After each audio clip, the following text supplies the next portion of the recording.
बिस्मिल्लाहिर्रहमानिर्रहीम। मैं हूं मोहम्मद रसूलुल्लाह और आप देख रहे हैं यूट्यूब चैनल। अमेरिका ने पाकिस्तान को एक मरतबा फिर से प्रोपेगेंडे के जरिए प्रेशराइज करने की कोशिश की है और अमेरिकन अभी तक जो आराम की नींद सो रहे हैं या वो किसी दीवाने के मजलिस के अंदर दीवाने के ख्वाब में मुब्तला हैं, उससे अभी तक जागे नहीं। अमेरिका ने अभी तक अपनी शिकस्त जो उसको अफगानिस्तान के अंदर हुई है, जिसका आलमी लेवल पे अभी इतराफ भी किया जा चुका है, खुद अमेरिकन स्टेट डिपार्टमेंट ने उसका इतराफ कर लिया है, अभी तक शायद उन्होंने अपनी शिकस्त की वजूहात पे गौर नहीं किया कि हमें हमारे किस रवैये की वजह से ये शिकस्त हुई है और कौन सी पॉलिसीज की वजह से ये शिकस्त हुई है। अमेरिका ने एक मरतबा फिर पाकिस्तान को एक किस्म का आप उसको कह लें कि थ्रेट किया है कि आप अफगानिस्तान को उस वक्त तक तस्लीम नहीं करेंगे जब तक हम आपको नहीं कहेंगे, जब तक हम ओके नहीं देंगे, जब तक हम नहीं कहते कि अफगानिस्तान हम मुतमिन नहीं हो जाते कि अफगानिस्तान में तालिबान की गवर्नमेंट ने जो वादे किए थे वो पूरे कर दिए।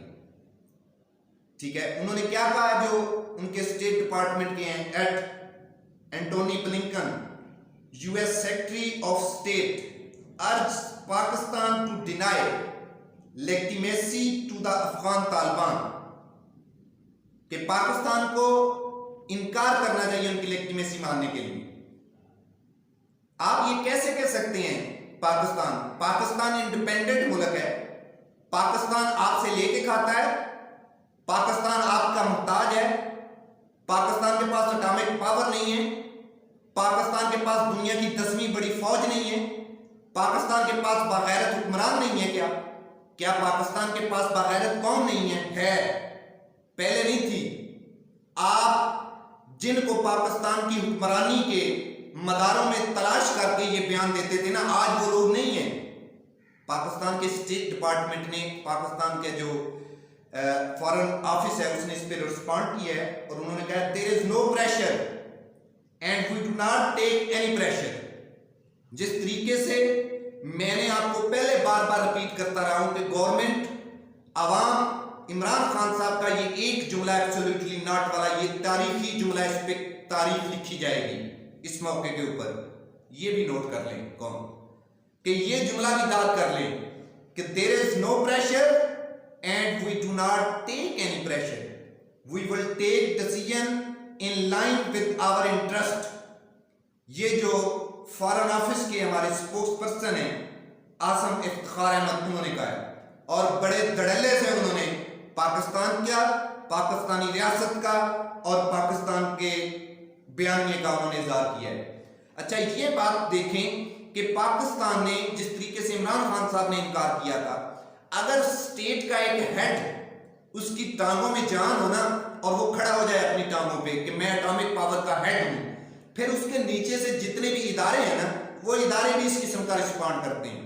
आपने कभी हिस्ट्री में इस किस्म की स्टेटमेंट फॉरेन ऑफिस से सुनी थी, फॉरेन ऑफिस के नुमाइंदों से सुनी थी? डेफिनेटली जब प्राइम मिनिस्टर ऑफ पाकिस्तान की अमेरिका के सदर के आगे पर्चियां गिरती थी, टांगे कांपती थी, हाथ थरथराते थे, उनके आवाज निकलती नहीं थी, पसीना उनका खुश्क नहीं होता था, तो फिर नीचे जो स्टेट डिपार्टमेंट जो उसका जिनका वो हेड है, उन्होंने क्या परफॉर्म करना है? जब वजीर आजम पाकिस्तान की टांगों में जान आई है ना, उनको एहसास हुआ कि मैं दुनिया की 10वीं बड़ी फौज का सरबराह भी हूं और एटॉमिक पावर का हेड भी हूं, तो फिर देखें आप कि पाकिस्तान के इदारे भी कैसे रिस्पॉन्ड करते हैं, इंडिया, इसराइल और उसको पाकिस्तान के फॉरेन ऑफिस कैसे रिस्पॉन्ड करता है। अमेरिका ने यह बयान इसलिए दिया कि अभी तक उनको यकीन नहीं आ रहा है कि दुनिया बदल चुकी है, तालिबान ने अफगानिस्तान पे अपना कंट्रोल कर लिया है। ये जो जिस ख्वाब के अंदर थे, जिस ख्वाब के अंदर हैं, अमेरिका को इस ख्वाब से जागना होगा, अमेरिका को इस ख्वाब से जागना पड़ेगा। अगर अमेरिका इस ख्वाब से नहीं जागेगा तो अमेरिका तबाही के धहाने की तरफ जा रहा है, अमेरिका अपनी बर्बादी की तरफ जा रहा है। और वो ख्वाब क्या है? अमेरिका को इस रियलिटी को तस्लीम करना होगा कि अब अफगानिस्तान के हुक्मरान तालिबान हैं। वो जिस तरीके से भी आए हैं, अब तालिबान का अफगानिस्तान का कंट्रोल उनके पास है।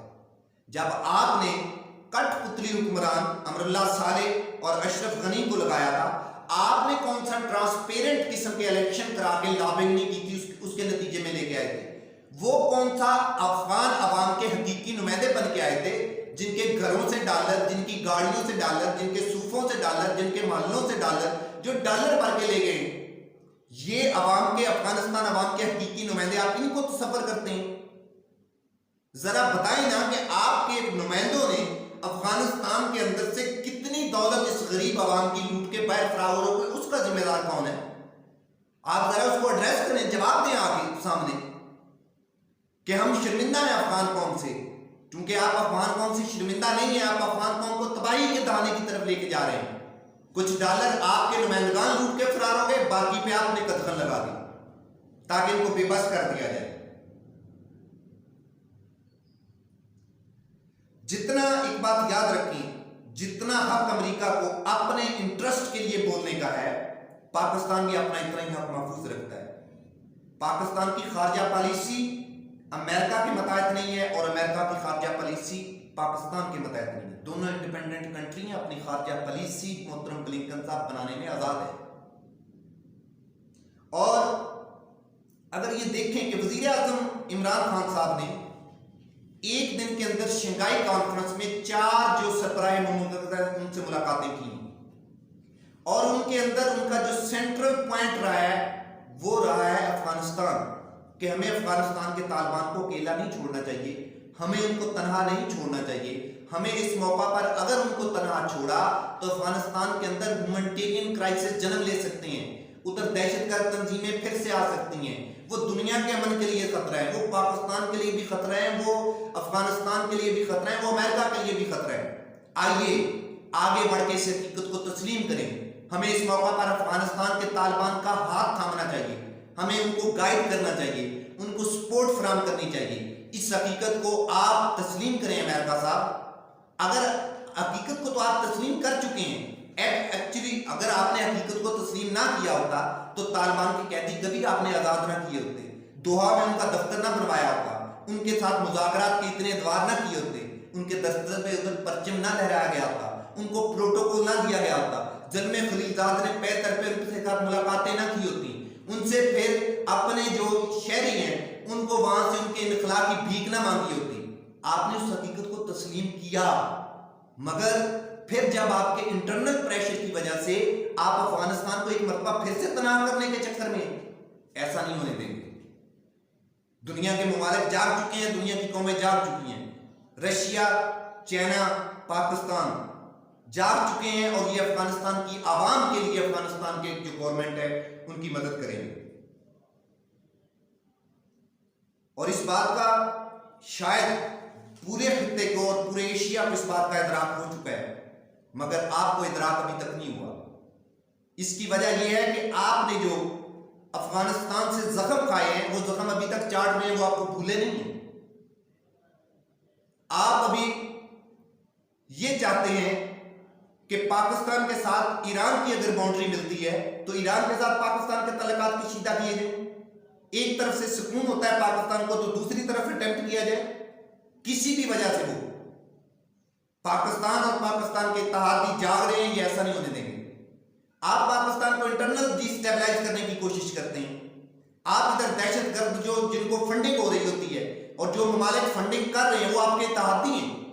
आपने कब इंडिया से बुला के पूछा कि आरएसएस की क्या हैसियत है, अकलियतों पे क्यों जुल्म होता है, पाकिस्तान के अंदर बलूचिस्तान के थ्रू क्यों दरअंदाजी की जाती है, ईरान के थ्रू क्यों दहशतगर्द उधर पहुंचाए जाते हैं? आपको कुलभूषण भूल गए, आपको दीगर जो नेटवर्क पकड़े गए भूल गए, इनको कौन फंडिंग कर रहा है? पाकिस्तान ने प्रूफ दिए, आप कभी उनको भी बुला के पूछें या आप भी उनको सपोर्ट कर रहे हैं? ये बात आपको बतानी चाहिए कौम को। मगर इस वक्त वो हुक्मरान पाकिस्तान के अंदर नहीं है जिनकी आपकी नजरें मुतलाशी। अब पाकिस्तान बदल चुका है, बदल रहा है, पाकिस्तान के हुक्मरान बदल चुके हैं।